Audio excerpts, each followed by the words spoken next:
Hi friends, welcome to my YouTube channel. সকল দর্শক বন্ধুকে আবারও স্বাগতম জানাচ্ছি আমার ইউটিউব চ্যানেলে। আর যারা নতুন বন্ধু তাদেরকে আমন্ত্রণ জানাচ্ছি চ্যানেলটি সাবস্ক্রাইব করে পাশে থাকার জন্য। Here I am requesting to my all of new viewers and friends, please subscribe my YouTube channel and stay connected. And if you guys are enjoy my cooking video of any of part, so please do like and share with your near and dear ones. তো বন্ধুরা, আজকের recipe যদি কোনো অংশ আপনার ভালো লেগে থাকে সেক্ষেত্রে বিনীত অনুরোধ জানাচ্ছি ভিডিওটি লাইক এবং শেয়ার করে বরাবরের মতো পাশে থাকার জন্য। আর বন্ধুরা, আজকের রেসিপিটি একটু ভিন্ন ধরনের, ভিন্নতা আছে একটা রেসিপি করেছি এবং আমাদের সকলেই কম বেশি পছন্দের। এটি একটি উচ্ছের রেসিপি। তো উচ্ছে এবং করলা আমরা অনেকভাবেই খেয়ে থাকি। তো আমার সবসময় প্রচেষ্টা থাকে আপনাদের সামনে একটা ভিন্ন ধরনের রেসিপি পরিবেশন করা। তো এটির ভিন্ন ধরনের একটি করলার কারির রেসিপি। আশা করি এই আলু দিয়ে করলার কারির রেসিপিটি আপনাদের কাছে নতুন নতুন লাগবে এবং ভালোবাসা দিয়ে সবসময় পাশে থাকবেন। তো আর কথা না বাড়িয়ে চলুন তাহলে মেইন পর্বে শুরু করি। তো এখানে করলা, আমি একটা গোটা করলা নিয়েছি, যেটা কিনা আমি আগা এবং ডগা দুটি কেটে নিচ্ছি একটু মোটা করে।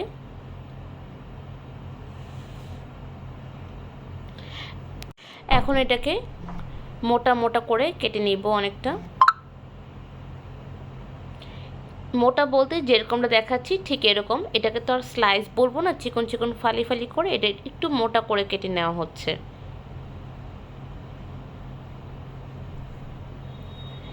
তো এবার মোটা করে কাটার পর আমি এখানে যে বিচিগুলো থাকে সেই বিচিগুলোকে আমি এগুলোকে সরিয়ে ফেলবো। তো এভাবে করে সবগুলো চাকচাক থেকে আমি বিচিগুলোকে আলাদা করে রেখে আমি চলে যাব পরবর্তী স্টেপে। আর একইভাবে করে আমি আরেকটি করলা নিয়ে নিচ্ছি এবং সেম উপায়ে আগা এবং ডগাগুলো কেটে আমি সেভাবে করে চাকচাক করে নিচ্ছি। টোটালে আমি এখানে দুটো গোটা করলা দিয়েছি। আপনাদের সদস্য সংখ্যা বা প্রয়োজন অনুসারে আপনারা একটিও ব্যবহার করতে পারেন। তো বন্ধুরা, আশা করি কাটাকাটির ভাগটা আপনারা বুঝে গিয়েছেন। তো এখানে ডিটেলস দেখিয়ে কোনো লাভ হবে না। তো আমি চলে যাচ্ছি পরবর্তী স্টেপে। তো প্লিজ স্টে কানেক্টেড। তো এইভাবে করে কাটার পর আমি বিচিগুলো রিমুভ করে নিব।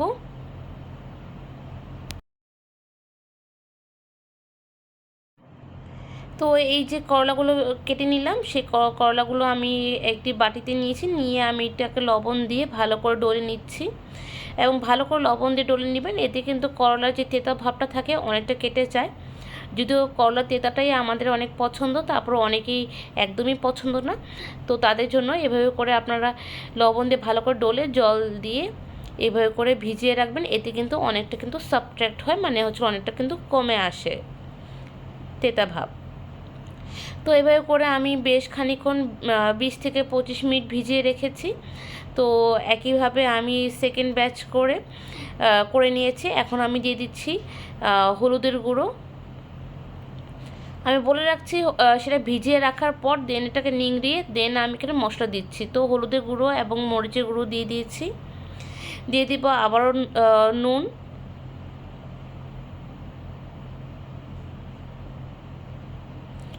দিয়ে দিচ্ছি এখানে চালের গুঁড়ো, দিয়ে এটাকে ভালো করে মিক্সড করে নিব।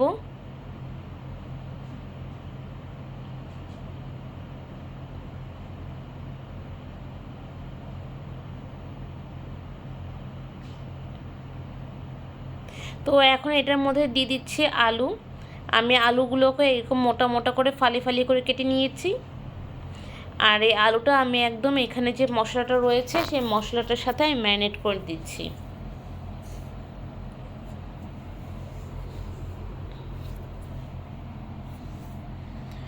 তো এভাবে ম্যারিনেট করে নেওয়ার পর আমি এখন চলে যাবো পরবর্তী স্টেপে। আমি একটি ফ্রাই প্যান নিচ্ছি। ফ্রাই প্যানে আমি একটু সামান্য তেল দিয়ে দিচ্ছি। দেখতেই পাচ্ছ বন্ধুরা তেলের কতটুকু পরিমাপ আমি দিয়েছি। একদম ন্যূনতম তেল দিয়েছি। দিয়ে আমি কড়াইটাকে ভালো করে গরম আসবো। দেন ভালো করে গরম হয়ে গেলে আমি 1 বাই 1 করে আমি এখানে বিটার গোর্ড, মানে হচ্ছিলো যে করলাটা আছে সেই ম্যারিনেট করে করলাটা ভেজে নেব।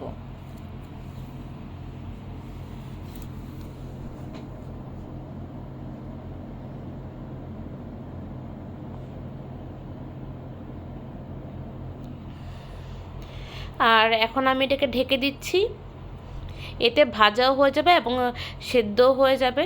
এভাবে করে 2 থেকে 3 মিনিট করার পর আমি সেটাকে এখন কভারটা রিমুভ করে দিচ্ছি এবং আমি আবার করে এটাকে উল্টাপাল্টা করে দিচ্ছি।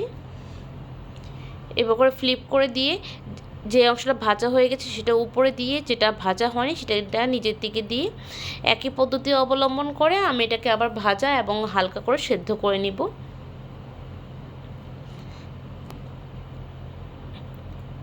তো একই পদ্ধতিতে আমি এখানে ঢাকনাটা ঢেকে দিচ্ছি 3 থেকে 4 মিনিটের জন্য। 3 থেকে 4 মিনিটের পর now you guys can see it's totally fried and it's cooked.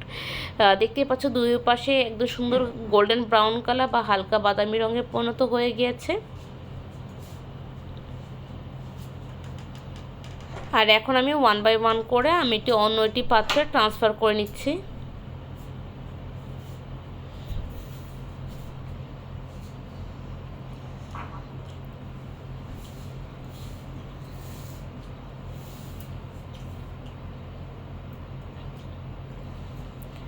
এখন আমি একই তেলে আমি যে মেখে রেখেছিলাম আলু দিয়ে মশলাগুলো, তো সেই আলুগুলোকে আমি এখন ভেজে নিচ্ছি।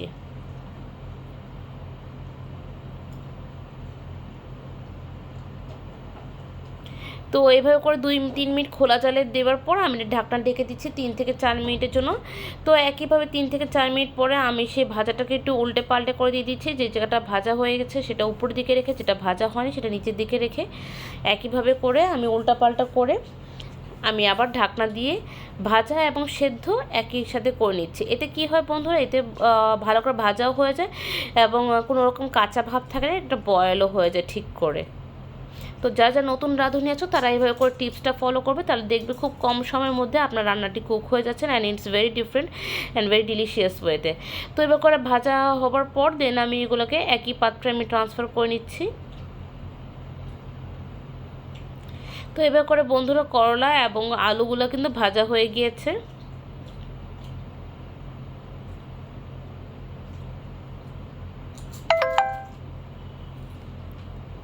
এখন এই একই তেলের মধ্যে একটু সামান্য তেলের পরিমাণ একটু দিয়ে 1 টেবিল স্পুন তেল দিয়ে আমি এখানে ফোড়ন দিচ্ছি। তো ফোড়ন হিসেবে আমি প্রথমে দিয়ে দিচ্ছি জিরে। জিরেটা যখন একটু হালকা বাদামি রঙের বর্ণে পরিণত হয়ে যাবে তখন আমি দিয়ে দেবো পেঁয়াজ কুচি। এখানে আমি 2টি বড় বড় পেঁয়াজ কুচি দিয়েছি এবং এটাকে ভালো করে ভাজা ভাজা করছি যতক্ষণ পর্যন্ত বাদামি রঙের বা একটু গোল্ডেন একটি কালারে পরিণত না হচ্ছে। এবং তার সাথে দিয়ে দেবো পরিমাণ মতো নুন। এতে কিন্তু ভাজাটা একটু তাড়াতাড়ি হয়ে যায় বন্ধুরা। তো এভাবে আমি 1 মিনিটের মতন ভাজা ভাজা হবার পর কিন্তু অনেকটা হালকা বাদামি রঙের পরিণত হয়ে যায়। এখন আমি দিয়ে দিচ্ছি আদা বাটা 1/2 টেবিল স্পুন, দিয়ে দিচ্ছি 1/4 টেবিল স্পুন রসুন বাটা, দিয়ে দিচ্ছি এখানে টমেটো পিউরি বা টমেটো বাটা। এখানে আমি 2টো টমেটো নিয়েছি, সেটা বাটা করে আমি দিয়ে দিচ্ছি। আর এইভাবে করে আমি এটাকে রান্না করতে থাকবো 2 থেকে 3 মিনিট অবধি। তো যখন এভাবে করে মশলা কষানো শুরু হয়ে যাবে তখন আমি এখানে কিছু কাঁচা মশলা দিচ্ছি হলুদের গুঁড়ো দিচ্ছি লাল মরিচের গুঁড়ো, দিয়ে দিব সামান্য জিরের গুঁড়ো, একটু সামান্য ধনিয়ার গুঁড়ো দিয়ে দিচ্ছি। দিয়ে এটাকে ভালো করে কষিয়ে নিচ্ছি যতক্ষণ পর্যন্ত তেল বিভক্ত না হচ্ছে।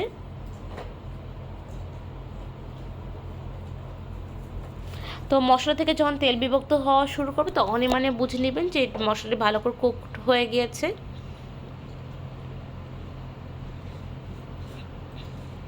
আর এরপর যে দিয়ে দিচ্ছি পরিমাণ মতো নুন, দিয়ে এভাবে 3 থেকে 4 মিনিট আমি কুক করব।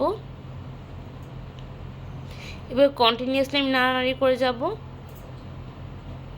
এরপর দিয়ে দিচ্ছি 1 কাপ দই।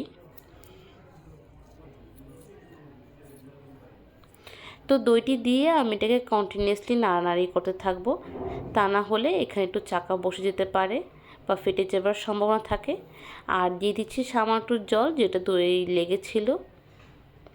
তো এভাবে করে 5 থেকে 6 মিনিট নাড়ানাড়ি করার পর আমি এখানে দিয়ে দেবো 4 থেকে 5টি চেরা কাঁচা লঙ্কা আর দিয়ে দেবো স্বাদ মতো চিনি।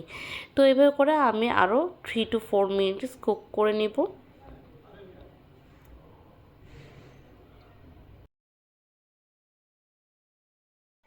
এরপর আমি এখানে ভেজে রাখা করলা আর হচ্ছিলো যে আলু যেটা রেখে দিয়েছিলাম সেটা আমি অ্যাড করে দিব। তো দিয়ে আমি সেই মশলাটার সাথে ভালো করে আমি আবার কষিয়ে নিব 4 থেকে 5 মিনিটের জন্য, হায়েস্ট। এর থেকে বেশি সময় আমি নিব না।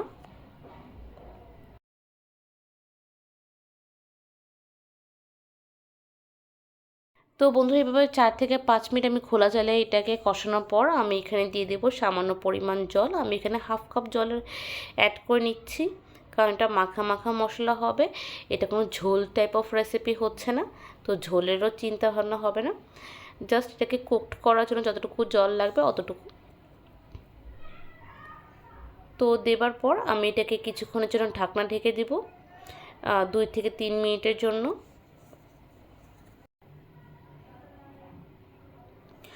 আর 3 থেকে 4 মিনিট পর ঢাকনাটা খুলে আমি এটা চেক করে নেব এটা টোটালি কুকড হয়েছে কিনা। তো এই পর্যায়ে আমি দেখতে পাচ্ছি এটা সুন্দরভাবে কুকড হয়ে গিয়েছে। তারপর আমি একটু নাড়াচাড়া করে নিয়েছি। So friends, now it's totally ready to serve it. You can guys serve it with steamed rice or can serve with flatbread or roti. তো বন্ধুরা আজকের এই সহজ ঝটপট উচ্ছে মশলা বা করলার কারির রেসিপিটি কেমন লেগেছে অবশ্যই আমাদেরকে জানাবেন। আপনাদের প্রতিটি মন্তব্য সবসময় আমাদের উৎসাহ করে নতুন কিছু রেসিপি আপনাদের সামনে পরিবেশন করা, এবং এটা সবসময় আমাদেরকে মোটিভেট করে। প্লিজ আমাদের ভিডিওটি লাইক করবেন, কারণ আপনাদের লাইক এবং ভিডিও ওয়াচ আমাদের চ্যানেলের রিচ বাড়তে অনেক অনেক সহযোগিতা করে বন্ধুরা। তো আজকের রেসিপিটা এতটুকু হলো, আবার দেখা হবে অন্য একটা রেসিপি নিয়ে, অন্যরকম কথোপকথন নিয়ে। ততক্ষণ পর্যন্ত সুস্থ থাকুন, ভালো থাকুন, take care, tata and bye by.